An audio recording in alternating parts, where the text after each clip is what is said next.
ഓം നമോ നാരായണായ. ഹരിപ്രിയ അസ്ട്രോവിഷൻ ചാനലിലേക്ക് എല്ലാവർക്കും സ്വാഗതം. ആദ്യമായിട്ടാണ് നമ്മുടെ വീഡിയോ കാണുന്നതെങ്കിൽ സബ്സ്ക്രൈബ് ചെയ്യുവാനും ഷെയർ ചെയ്യുവാനും മറക്കരുത്.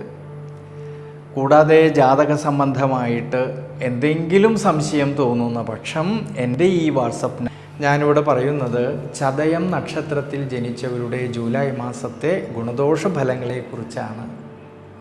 ചതയം നക്ഷത്രക്കാർ ഈ ജൂലൈ മാസത്തിൽ അവരുടെ ദൈനംദിന ജീവിതത്തിൽ, ആരോഗ്യ പരിപാലനത്തിൽ, ജീവിത അനുഷ്ഠാനങ്ങളിൽ വളരെ ശ്രദ്ധിക്കണം.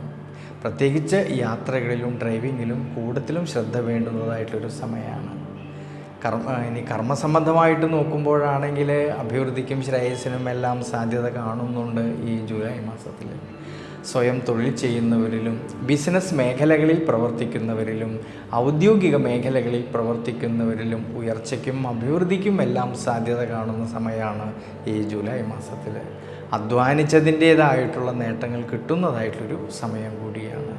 കർമ്മപരമായിട്ട് ഗുണാനുഭവങ്ങൾക്ക് അനുകൂല സമയമാണ്.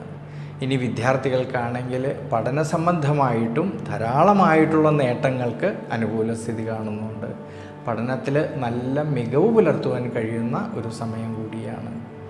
ഇനി കുടുംബത്തിലാണെങ്കിലും കുടുംബ ബന്ധങ്ങളിലാണെങ്കിലും സന്താനഭാവങ്ങളിലും എല്ലാം തന്നെ ഈ ഒരു സമയങ്ങളിൽ പരസ്പരം കാര്യങ്ങളെയെല്ലാം മനസ്സിലാക്കിക്കൊണ്ട് വിട്ടുവീഴ്ച മനോഭാവത്തോടെ ക്ഷമാശീലത്തോടു കൂടി മുന്നോട്ട് പോകേണ്ടതായിട്ടൊരു സമയം കൂടിയാണ് ഈ ജൂലൈ മാസത്തിൽ.